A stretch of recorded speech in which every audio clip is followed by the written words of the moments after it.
Hi guys, and welcome back to another video game with powers. I'm Jake, and in today's video I'll be giving you guys an overview and my first impressions of the board game River Valley Glassworks, coming to you guys from Allplay. Alrighty, River Valley Glassworks, the game of essentially collecting glass.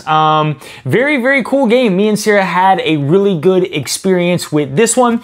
Let's go ahead and jump down to the table. I'm gonna give you guys an overview of the game, and then we'll be back up here for me to talk about this experience and some of my first impressions of this game. Alright guys, so we are down here where we have everything set up for what would be a normal playthrough of River Valley Glassworks. Now, before I dive into the overview of the game, I do want to remind you guys that this is the deluxe edition of the game that you are looking at here today. So that deluxe edition is coming with the playmat, the acrylic river tiles, as well as the dual layer player board and dual layer pen boards. So let's jump into River Valley Glassworks and talk about what is the overall premise of the game here.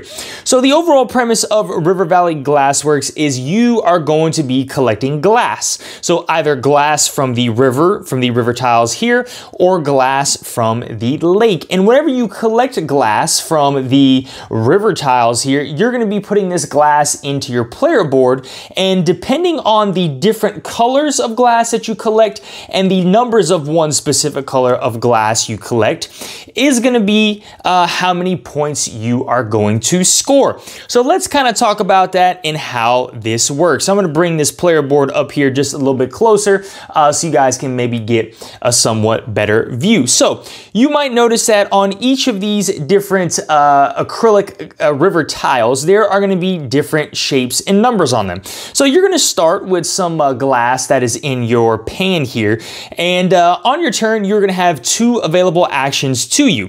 You can place a piece of glass that you have in your pan that matches the shape of a specific river tile. So you would place this piece of glass on here. So I have this diamond shape.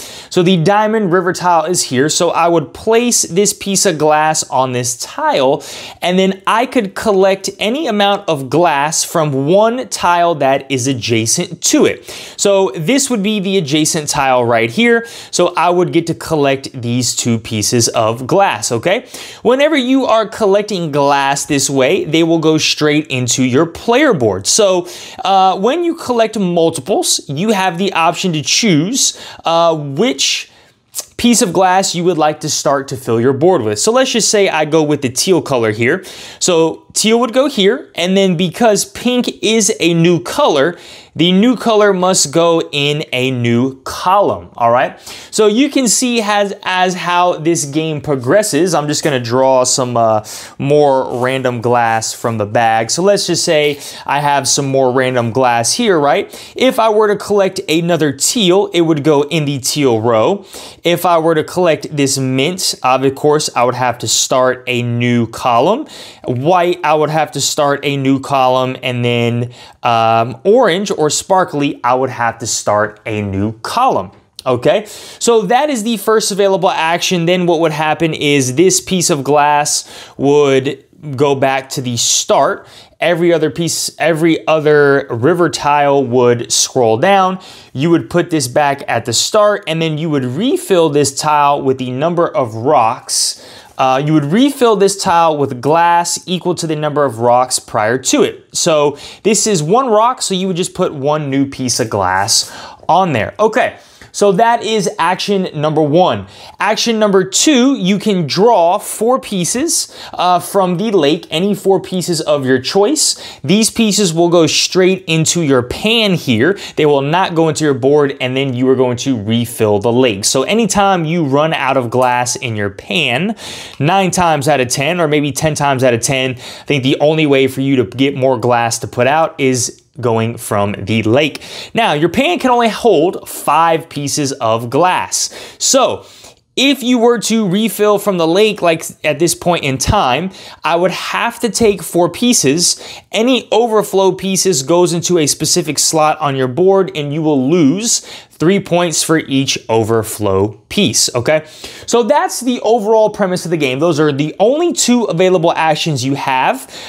Putting a piece of glass out to collect more glass or refill from the lake. Now, I also should mention, if you have any 2 pieces of glass that are the same shape. So let me take these 2 pieces, even though they are not, I believe they do, I don't think they have to be the same color. Let me double check real quick just to make sure I'm telling this to you guys correctly. Nope, they do not have to be the same color, only 2 pieces with the same shape. So if you happen to have 2 pieces of the same shape, color does not matter. You can place these 2 pieces of glass on any tile that you would like, no matter if it matches the shape or not, in order to collect glass as well. Okay, so that is the other placement rule for glass. So either you place 1 piece matching the shape and take glass adjacent to that one, or you take 2 pieces of glass of the same shape regardless of color, place them on any river tile you would like, and take glass that is adjacent to them. Okay, so that is pretty much the premise of the game. Once somebody hits 17 pieces of glass in their inventory, so for every piece of glass in your inventory, you will move over the amount of spots here on your player board. So we have 1, 2, 3, 4, 5, 6, 7 pieces. So we would hit the 7 slot right now, showing we have 7 pieces of glass here in our inventory. Once somebody hits 17, that is going to trigger the end of the game. You guys will have to have an equal number of turns, and then we'll play one last round before you move into final scoring. So final scoring, let's kind of talk about this.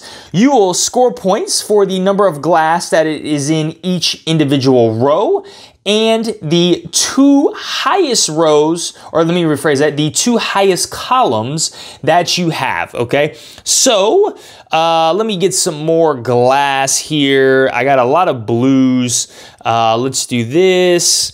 Let's do blues, boom, boom, and let me just put this blue out right here. Okay, so this would be a good example. So rows, you can see the scoring down here, and actually let me take this player board out so you can see exactly what I'm talking about here. All right, so you see for every spot in a row, you will score a certain number of points. So this bottom row, because this is completely full, I would score 16 points for this particular row. We'd go to row number 2. I get 1 point because there is a space here. My scoring will stop, so I'd only get 1 point for that row. And then of course, I would have no more points for the rest of these rows because there is no starting point. Okay, when it comes to columns, you will score your 2 highest columns. So this is my highest column right here. I would score 24 points for this one, and then I would score 9 points for this particular column. And that is pretty much final scoring, guys. So you would add up those number of points, and whoever has the highest number of points is going to be the winner. So that is how you guys play River Valley Glassworks. Let's go ahead and take it back up top, and let's talk about my first impressions of the game.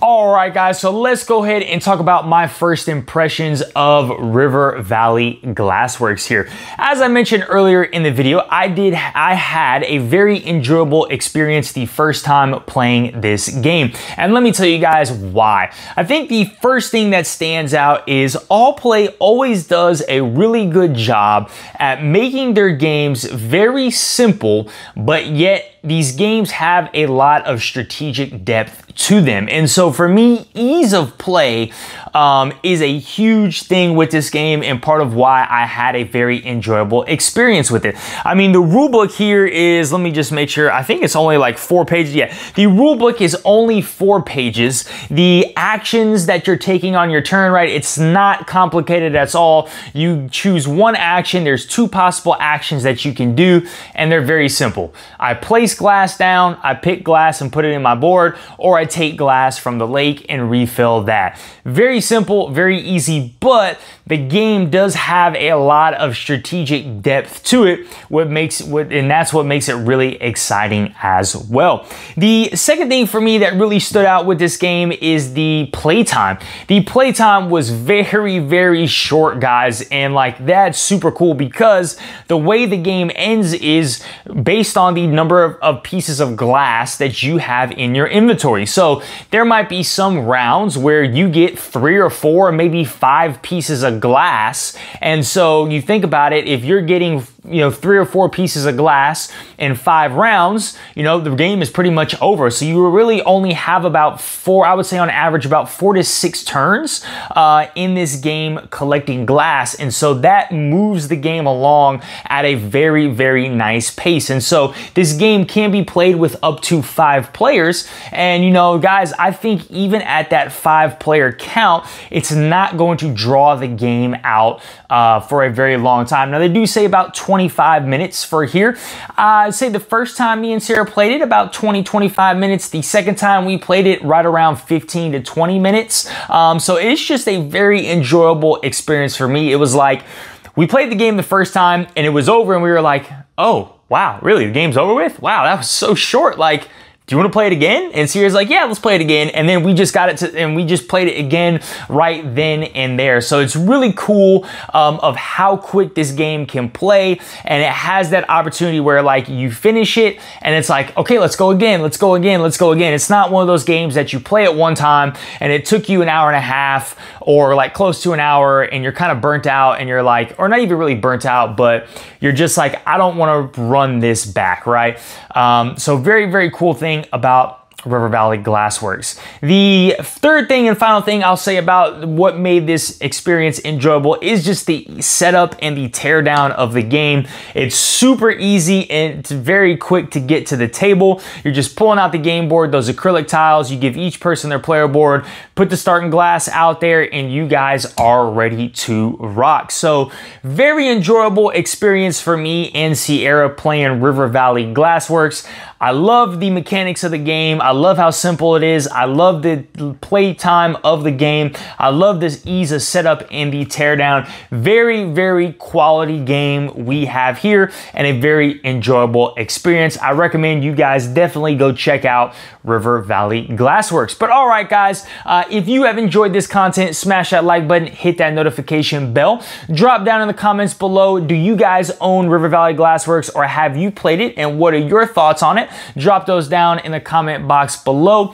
And as always, guys, if you are not subscribed to our channel, please go ahead and subscribe so we can keep bringing you some more awesome content. All right, guys, y'all have a great one. Bye.